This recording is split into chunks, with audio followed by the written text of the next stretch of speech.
Good afternoon students. चले आज के क्लास में क्या है, use of whose as a relative pronoun.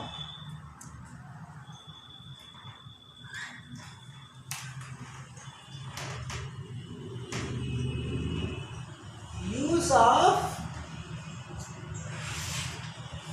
Whose as a relative pronoun।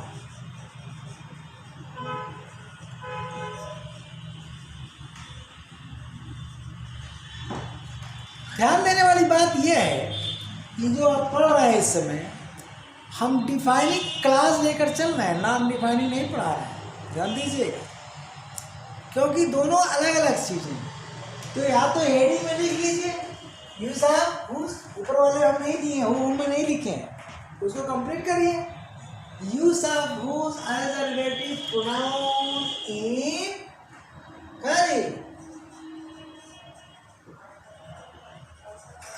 Defining relative class.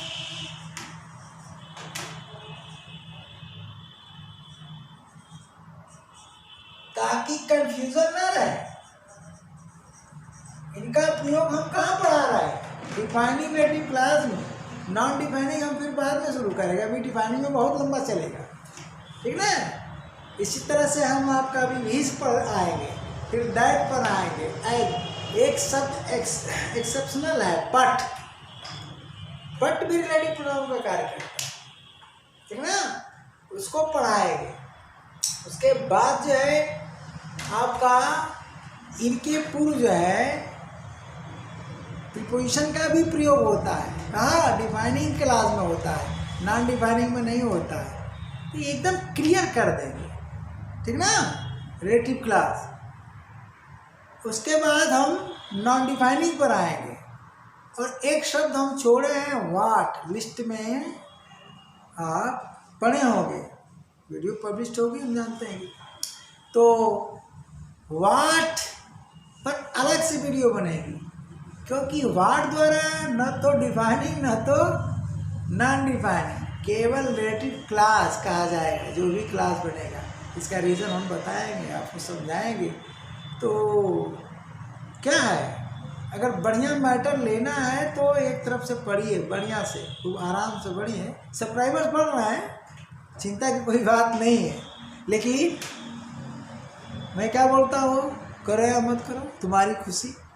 मैं क्यों कहूँगी करो सर पटक पटक करके, क्योंकि सब चैनल वाले यही कहते हैं शुरू में, लाइक करो और क्या करो जी, सब्सक्राइब करो और क्या करो जी, बेल आइकन प्रेस करो और शेयर भी कर दो अपने मित्रों में। जैसे लग रहा है तुम खाली बैठे हो मेरे लिए। नहीं, ये सब काम नहीं करना है। ये सब कौन करता है भैया, वीडियो मेकर, जो सिर्फ उसका काम है वीडियो बनाना और पैसा कमाने का उद्देश्य। मेरा YouTube चैनल से पैसा कमाने का उद्देश्य नहीं है। मैटर डालता चला जा रहा हूँ, एक दिन आपका क्या होगा, पूरा कंप्लीट इंग्लिश ग्रामर में YouTube चैनल पर डाल दूँगा। उसके बाद क्या करिएगा, धीरे धीरे आप पढ़ते जाइए, घर बैठे अंग्रेजी आप सीख लेंगे, ठीक है। चिंता की कोई बात नहीं, कि थोड़ा टाइम लगेगा, ठीक है ना। अब आप हमारी वीडियो तो लगभग सब टाइम टेकिंग है, ठीक ना, क्योंकि विधि विधान से मैं पढ़ाता हूँ, तो आपको विधि विधान से पढ़ना पड़ेगा। बस यही समझाना है आपको। बाकी जो है आप सब्सक्राइब करो या ना करो, ये आपकी मर्जी है, ठीक ना। पैसा कमाने की बात रहेगी तो अगर आना होगा तो आएगा। साल 2 साल 4 साल 5 साल में वीडियो तो दौड़ेगी, सब्सक्राइबर्स तो हो ही जाएंगे, पैसा तो आना शुरू हो ही जाएगा, ठीक ना। लेकिन अभी नहीं, उसका कोई टेंशन नहीं है। ये तो मैं समाज सेवा की भावना से पढ़ाना। तो चलिए हम शुरू करते हैं उसका। देखिए, जैसा कि मैं हुज को लिस्ट में बता चुका हूँ कि आप पॉसेसिव क्या होता है, केस ऑफ रिलेटिव प्रोनाउन होगा। तो पॉसेसिव के सब प्रोनाउन तो हो गए। यहाँ रिलेटिव प्रोनाउन आप पढ़ रहे हैं, आपका टॉपिक क्या चल रहा है, रिलेटिव प्रोनाउन। ठीक, तो हुज पोसेशन का काम करेगा। जब पोसेशन का काम करेगा तो ये सब्जेक्ट भी बन सकता है, ऑब्जेक्ट भी बन सकता है, कॉम्प्लीमेंट भी बन सकता है, तो सेंटेंस के ऊपर निर्भर करता है। और हुज का जो प्रयोग है हम लिस्ट में दिए थे, इसके पहले जो शुरुआत से पढ़िए, रिलेटिव प्रोनाउन से शुरू करिए। तो ये किसी के लिए प्रयुक्त होता है, ठीक ना, पर्सन के लिए, हाँ प्लेस के लिए नहीं, प्लेस के लिए नहीं होगा, थिंग में आएगा, थिंग के लिए भी होगा, ठीक है ना। अब हम एग्जाम्पल पर सीधे आते हैं। तो दो ही स्ट्रक्चर है, डिफाइनिंग रिलेटिव क्लास का दो स्ट्रक्चर है, ठीक है ना। पहले में क्या है, कंप्लीट प्रिंसिपल क्लास, उसके बाद डिफाइनिंग क्लास, और दूसरे में क्या है, प्रिंसिपल क्लास का सब्जेक्ट, तब फिर डिफाइनिंग क्लास, फिर प्रिंसिपल क्लास का प्रेडिकेट। ऐसा क्यों होता है सब कुछ मैंने बता चुका, ठीक ना। क्योंकि रिलेटिव प्रोनाउन क्या करता है, अपना एंटीसीडेंट खोजता है, तो बार बार वही चर्चा नहीं होगी, ठीक ना। अब हम एग्जाम्पल पर सीधे आते हैं।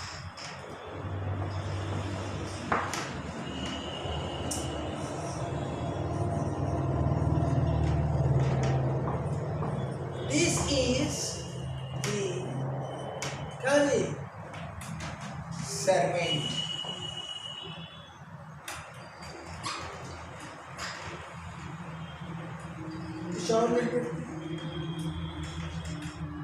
This is, देखिए यहाँ पर जो है जरूरी नहीं कि हमेशा हम द ही लगाएं, हम इसलिए इस बार चेंज कर देते हैं।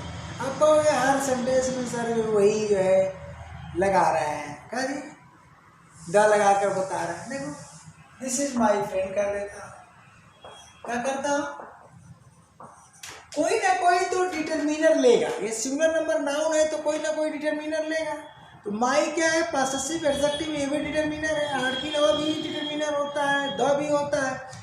लेकिन ऐसे वाक्यों में आर्टिकल का प्रयोग नहीं होगा, द जब भी होगा द, आर्टिकल लगाना चाहोगे द ही होगा। लेकिन द के अलावा और भी तो हो सकता है, तो द के अलावा हमने क्या किया, पॉसेसिव केस लगा दिया, ठीक है।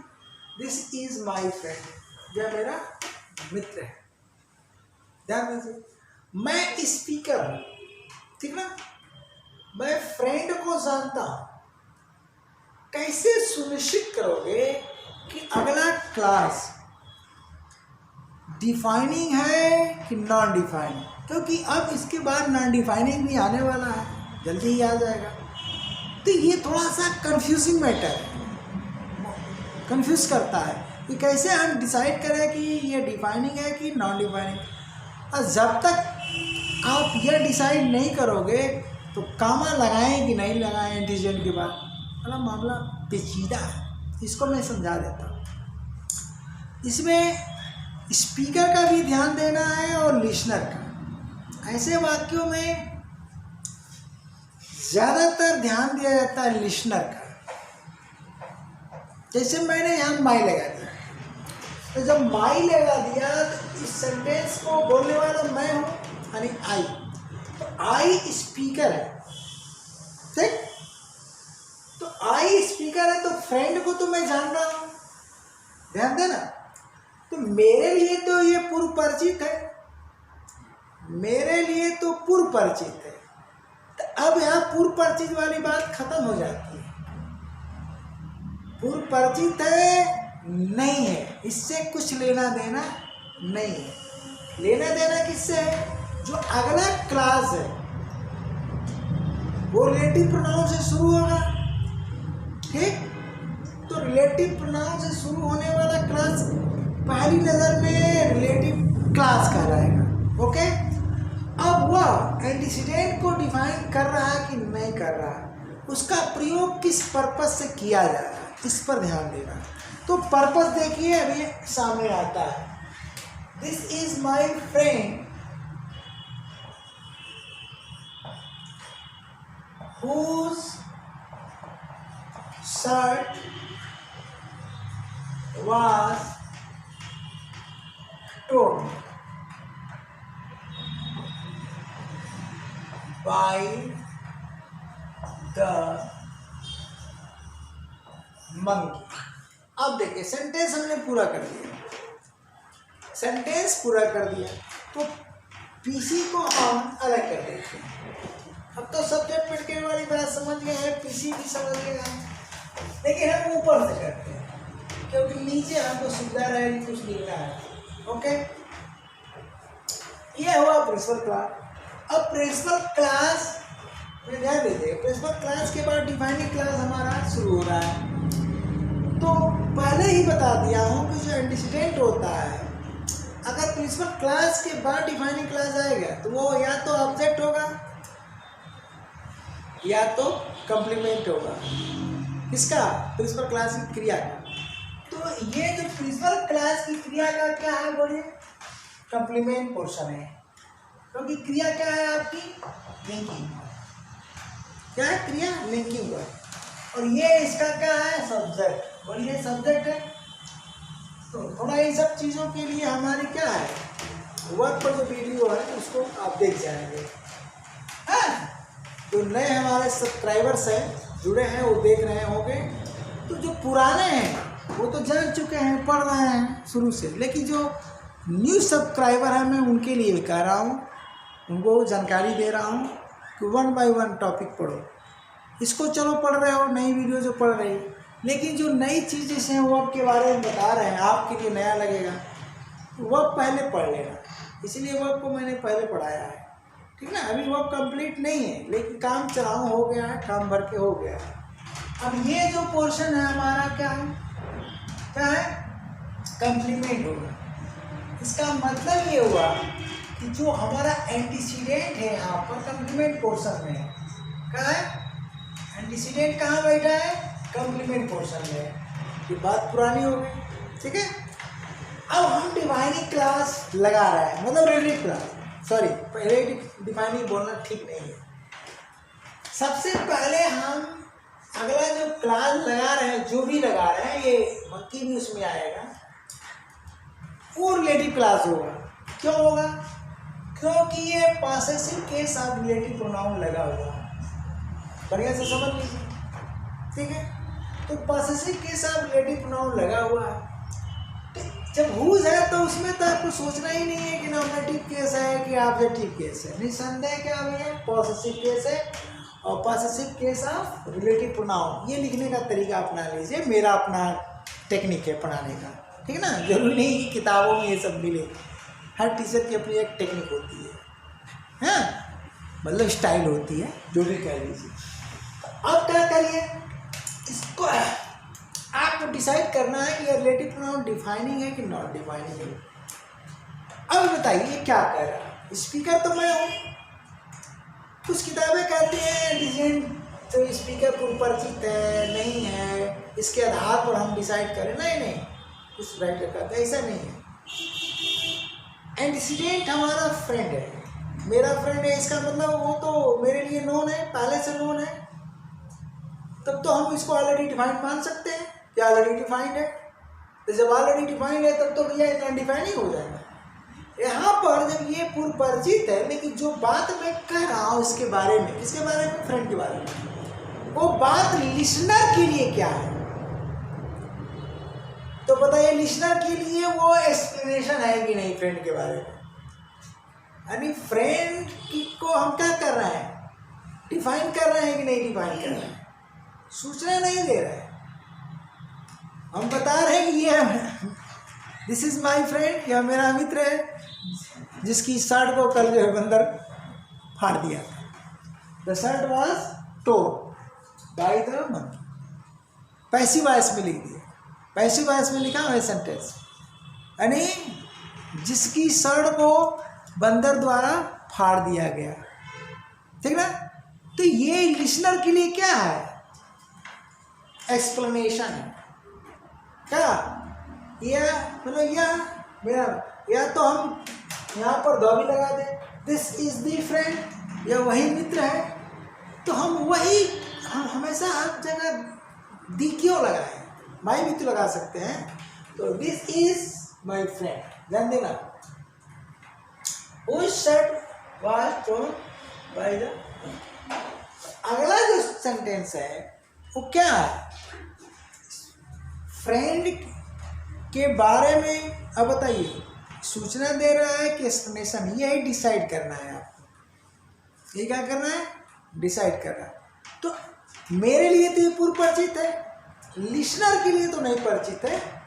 इसका मतलब इस घटना चक्र को मैं क्या कर रहा हूँ? डिस्क्राइब कर रहा हूँ। बोलो, डिस्क्राइब कर रहा हूँ। तो चाहे डिस्क्रिप्शन हो, चाहे एक्सप्लेनेशन हो, चाहे डिफिनीशन हो, चाहे क्वालिफिकेशन हो, मतलब क्वालिफाई से क्वालिफिकेशन, सब डिफाइनिंग क्लास में आएगा। बोलो, डिस्क्रिप्शन है कि नहीं? वर्णन कर रहा हूँ कि नहीं कर रहा हूँ? किसका? अपने मित्र के बारे में। तो कामा नहीं लगाओ, है? नहीं तो यहाँ हम द लगाएंगे और माई लगाएंगे, कंफ्यूज कर जाओगे। ठीक है ना? कि माई लगा, ठीक है ना? ये है एक्सप्लेनेशन। इसका मतलब ये हो गया क्या जी?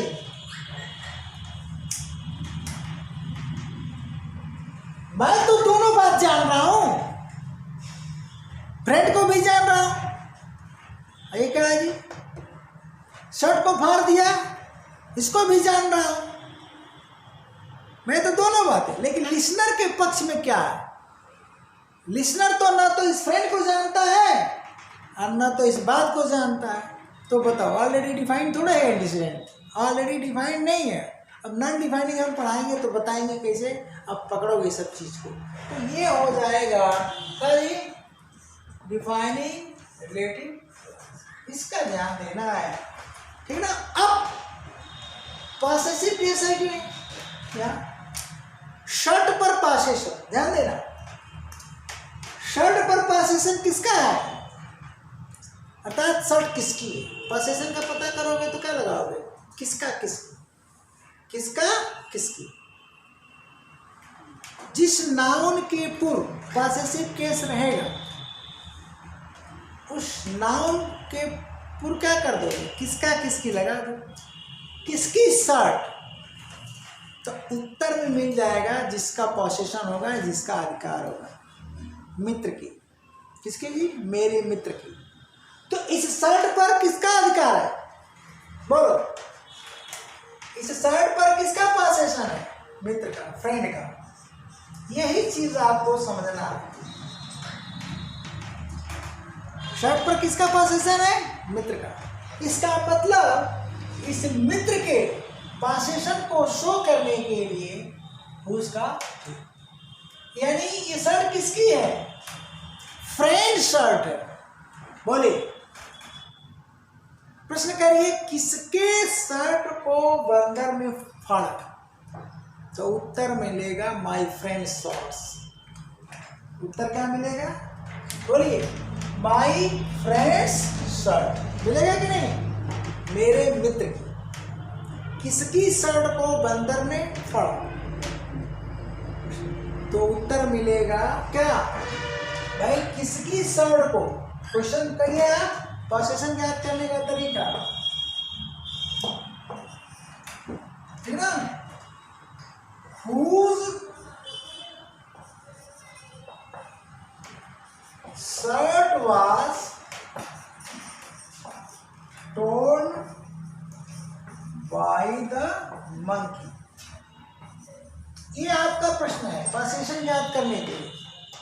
किसकी शर्ट को, देखिए जो हमारा पोर्शन है ये वाला, हमने उठा करके सीधा इंट्रोगेटिव बना दिया और मार्क ऑफ इंट्रोगेशन लगा दिया। बोले लगा दिया, कुछ किया है का? बोले कुछ तो नहीं किया। अरे सीधे सीधे इसको रिलेटिव प्रोनाउन को हम इंट्रोगेटिव सेंटेंस में चेंज कर दिए। ये सब तरीका सीख लीजिए, ठीक है? Whose shirt was torn by the monkey?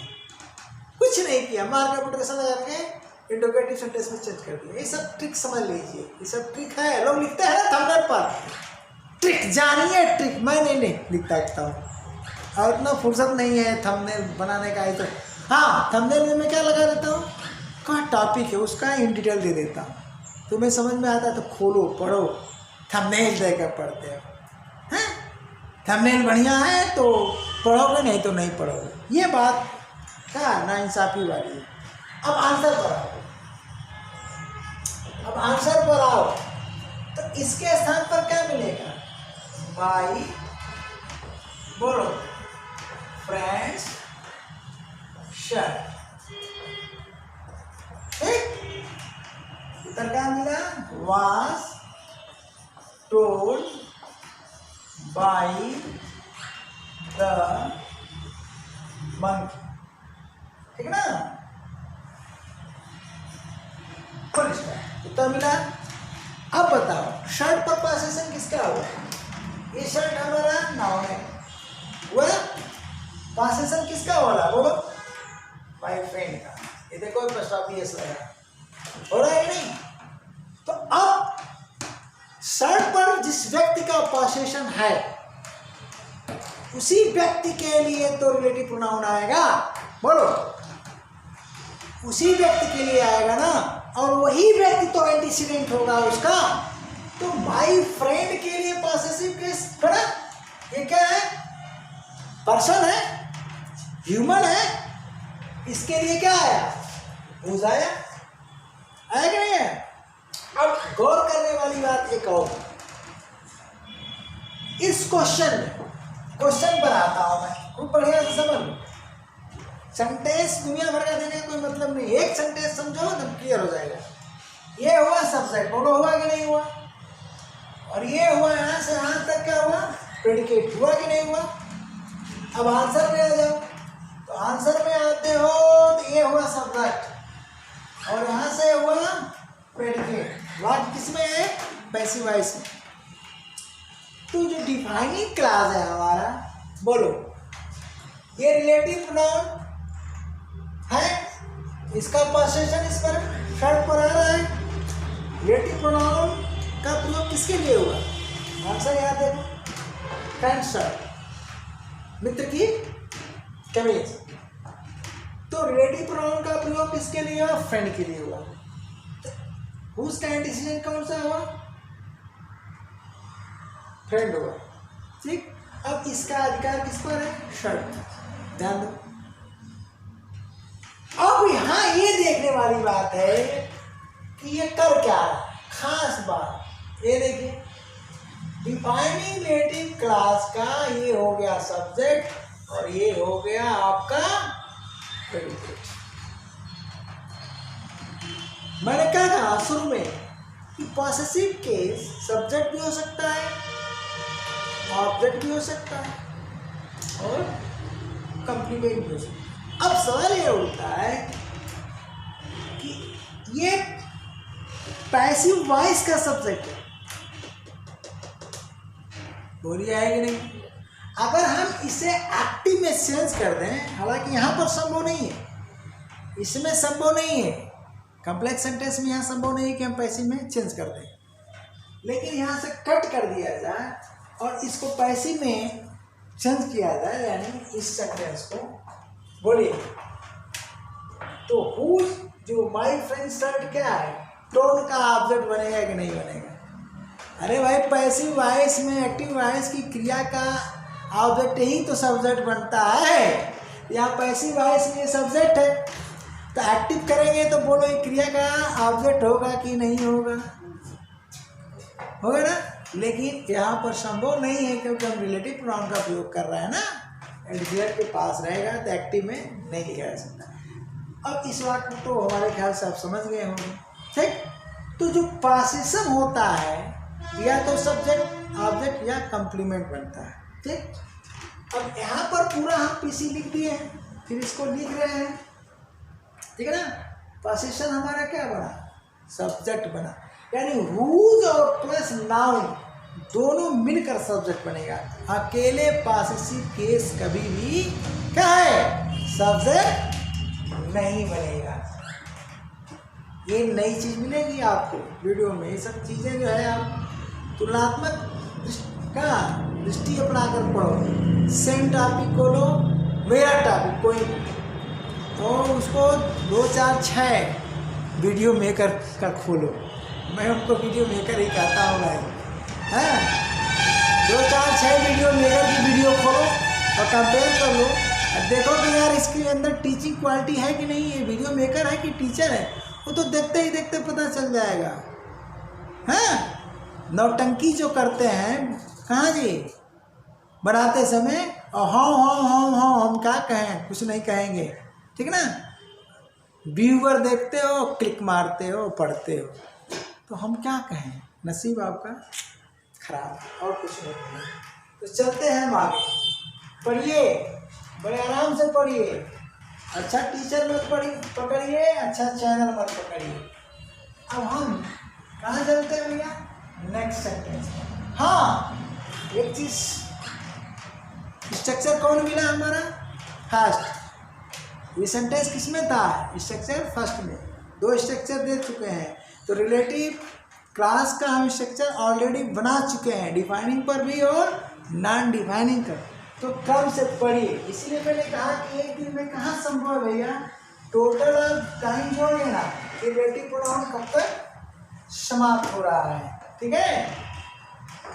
अब कुछ लोग क्या है 10 मिनट में सब पढ़ा डालते हैं ना जी, अरे सब 10 मिनट में फिनिश, वाह वाह वाह वाह। चलते हैं,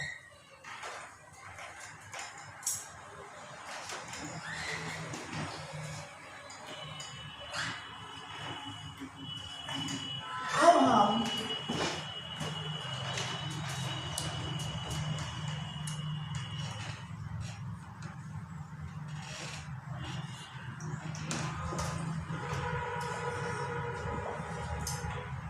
सेकेंड स्ट्रक्चर की बात करते हैं, दीवार।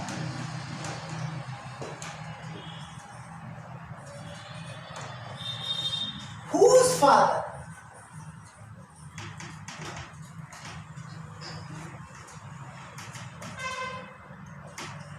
was died? Died का हम killed नहीं करते।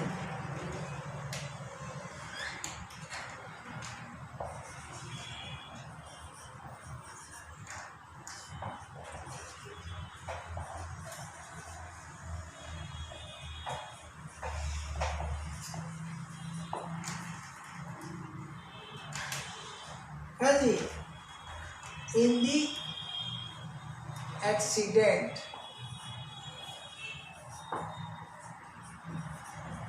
बहुत लंबा हो गया भाई, कोई बात नहीं, ठीक है। इज, उसे भी हम इधर भी करते तो आता नहीं, इज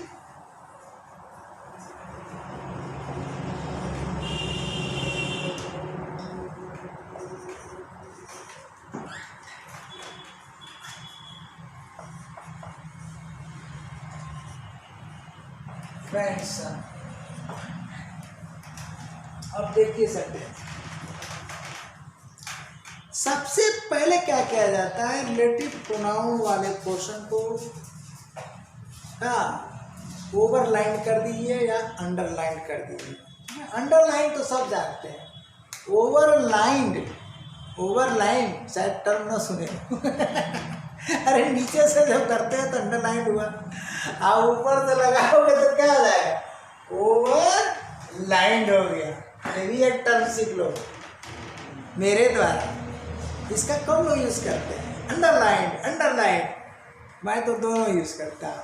क्या जी, ओवरलाइन कर दिया, ओवरलाइन को हमने कर लिया, ओके। ये हो गया हमारा रिलेटिव क्लास, हो गया कि नहीं हो गया।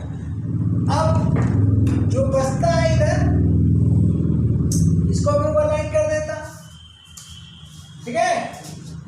यहां से एक टुकड़ा और ये टुकड़ा, टेक्निक अपना लीजिए। तो ये तो भैया डिवाइनिंग क्लास या नॉन डिवाइनिंग क्लास होगा ना, वो हम बाद में डिसाइड करेंगे। तो जो बचा उसकी बात करते हैं, तो जो बचा वो क्या होगा, बोलिए, प्रिंसिपल क्लास होगा कि नहीं होगा। टेक्निक सीख लीजिए क्या, अरे ये तो रिलेटिव क्लास होगा ना, तो जो 2 टुकड़े बच रहे हैं आपके वो प्रिंसिपल क्लास होगा। तो पहला टुकड़ा क्या होगा, सब्जेक्ट ऑफ प्रिंसिपल क्लास हो गया, और दूसरा टुकड़ा क्या हो गया, predicate of principal clause. Easy method है छटनी करने का तरीका। नहीं क्लास कहते हैं ना, क्लास हवा बना देते हैं। हमारे पर कमेंट आता है, बहुत लोग कहते हैं, आया था पहले कि सर क्लास पढ़ाइए, कंजेक्शन पढ़ाइए। अरे मैं अपने हिसाब से पढ़ाऊँगा, तुम्हारे कहने से नहीं पढ़ाऊँगा। तुम्हें क्या चाहिए, कब चाहिए, ठीक है ना, उसी हिसाब से मैं देता हूँ। अब बोलो हो गया। अब यहाँ हम आते हैं रिलेटिव क्लास को डिसाइड करने, ये डिफाइनिंग है कि नॉन डिफाइनिंग। अब चलो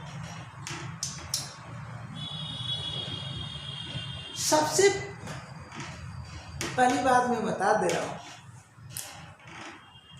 कि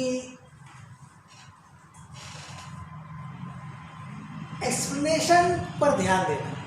मैं क्या कर रहा हूँ, वह लड़का जिसके पिता कल दुर्घटना में मारे गए, फिर पैसे मिलेंगे, was killed in the accident yesterday, जिसके पिता कल दुर्घटना में मारे गए, इज माई फ्रेंड्स। अब बताओ ये लिसनर के लिए क्या है, डिस्क्रिप्शन है कि नहीं है? तो मैंने बोला ना डिस्क्रिप्शन हो, एक्सप्लेनेशन हो, डेफिनेशन हो, तो क्या होगा, डिफाइनिंग क्लास। तो आपने क्या लिख दिया भैया, डिफाइनिंग क्लास। हो गया कि नहीं हो गया, बोलो। हाँ, डिफाइनिंग का रिलेटिव। अब किस स्ट्रक्चर में गया, ऊपर वाले तो मैं नहीं लिखा था, लेकिन यहाँ लिख दे रहा हूँ, स्ट्रक्चर सेकेंड में गया कि नहीं होगा, बोलो। क्योंकि इसका जो एंटीसीडेंट है, इसका ही यहाँ उसका क्या है, वह है नाउन है ना। हाँ, एंटी प्रश्न करो, यहीं से कट कर दो, बहुत सरल तरीका। Whose father was killed in the accident yesterday? Mark of interrogation।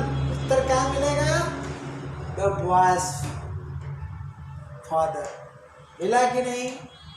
तो इस बॉयज का पांचवें किस पर है, बोलो, फादर। बोलो है कि नहीं? हाँ, तो पांचवें किसका हम शो कर रहे हैं, पर्सन का, ह्यूमन का शो कर रहे हैं, बोलो कर रहे हैं ना। अब आंसर तो मिल गया, अब क्या बताना है, खत्म हुआ कि नहीं? तो दो स्ट्रक्चर होते हैं। अब ये दोनों में आपका ये जो पोर्शन हुआ, क्या बोले, सब्जेक्ट हो गया और क्या हो गया, प्रेडिकेट हो गया, ठीक ना। अब थोड़ा सा दूसरा सेंटेंस ले रहा हूं, हाँ दिखाता हूं आपको।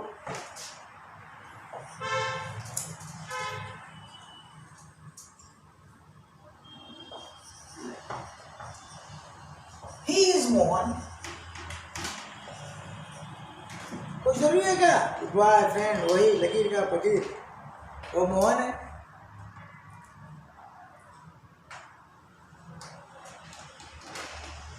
पापा ने पूछा बेटे से, को कौन है, गेट पर खड़ा है। बेटा कहता है पापा वो मोहन है। दिस नहीं लगाएगा, दिस तो तब लगाया जाता है जब नाउन को पहली बार इंट्रोड्यूस किया जाता है, तब वो कहेगा कि दिस इज मोहन। नहीं, यहाँ ही लगाएगा, वो मोहन है, पापा नहीं जानते। जरूरी थोड़ा है कि बेटे के मित्र को पापा जानते ही हो, कोई जरूरी नहीं है। चलो भैया, ही इज मोहन। मेरा क्या कर रहा है, पापा उसकी साइकिल हम कल लाए थे ना, वही लेने आया है, कहना चाह रहा है। उसकी साइकिल यही कहना चाह रहा है, लेकिन किसमें, रिलेटिव क्लास के माध्यम से कहना चाह रहा है। ये तो हम ठेठ में बता दिए ना, पापा वो मोहन है जिसकी साइकिल हम कल लाए थे, अपनी साइकिल लेने आया, ये स्टोरी बता रहा है। अब उसको वो रिलेटिव क्लास में बोल दिया, क्या, इज मोहन।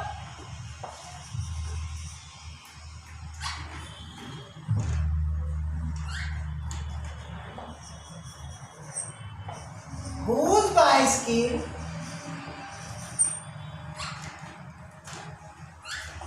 आई कहाँ गए बड़ो उधार लाया था ना जी मंगनी का एस्टरडे लो भैया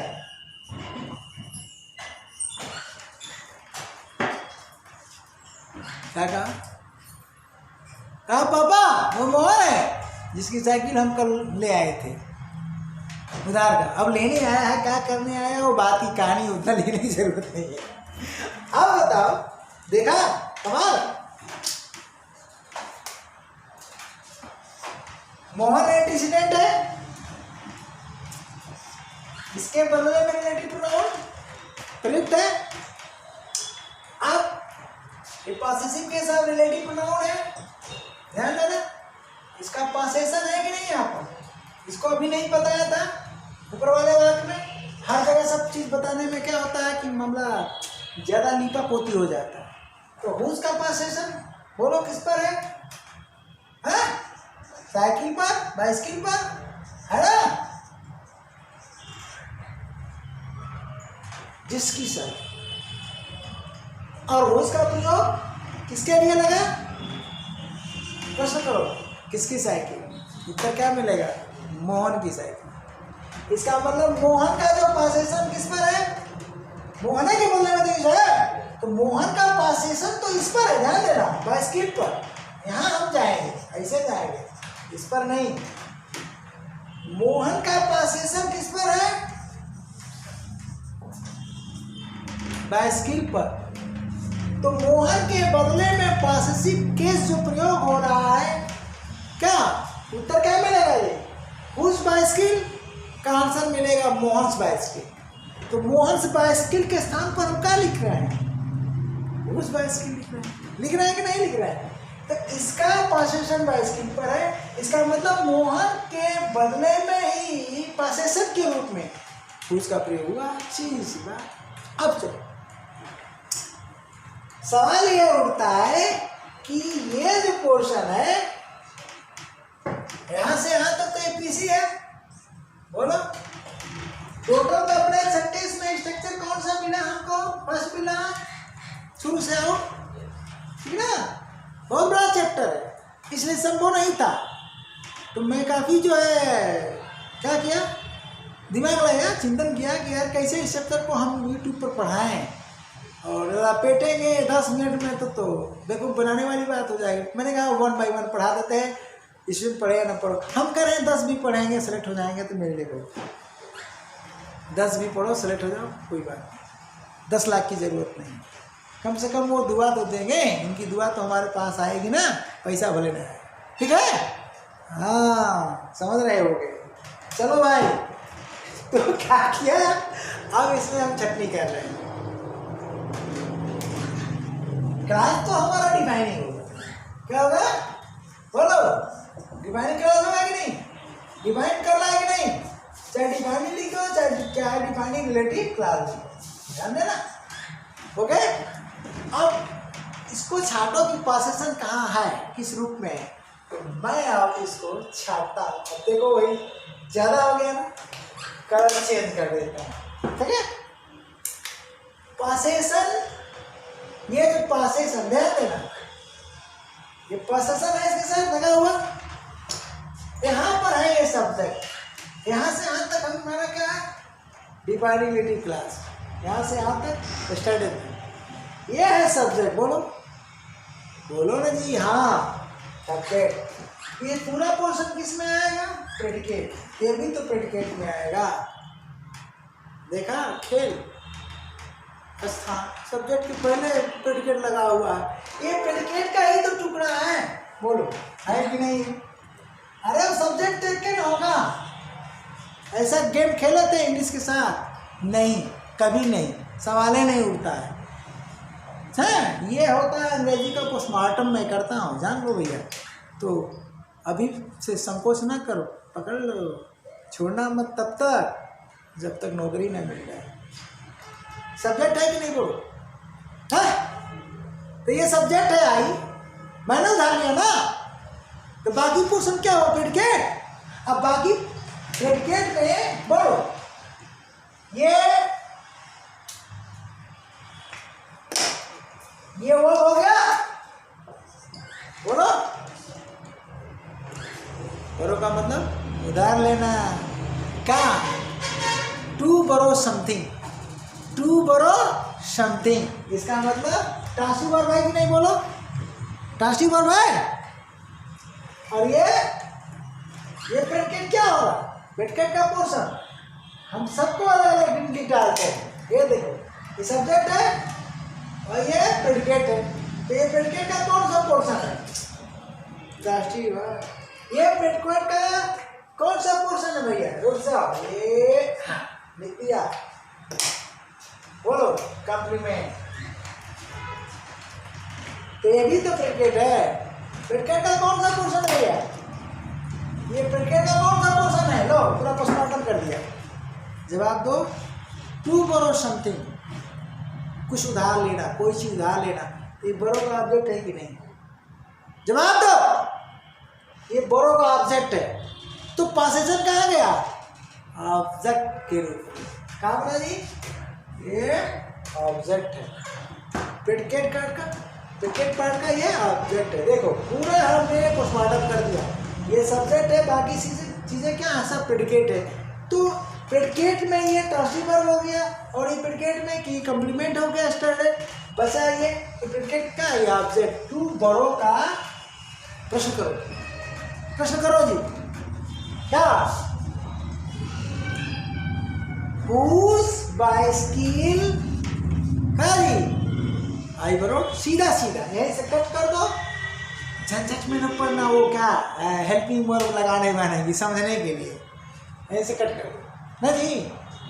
whose bicycle I borrowed yesterday, तो आई खुद तो मैं खुद को नहीं लगाऊंगा ना, यूं लगा दोगे, क्या हो जाएगा, whose bicycle, ठीक है ना।